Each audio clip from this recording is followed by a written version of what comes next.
గాలివానలో వాన నీటిలో పడవ ప్రయాణం, తీరమెక్కడో గమ్యమేమిటో తెలియదు పాపం,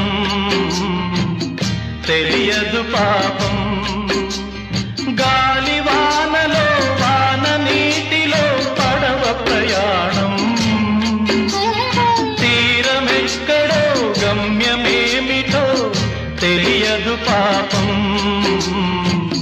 తెలియదు పాపం. గాలివానలో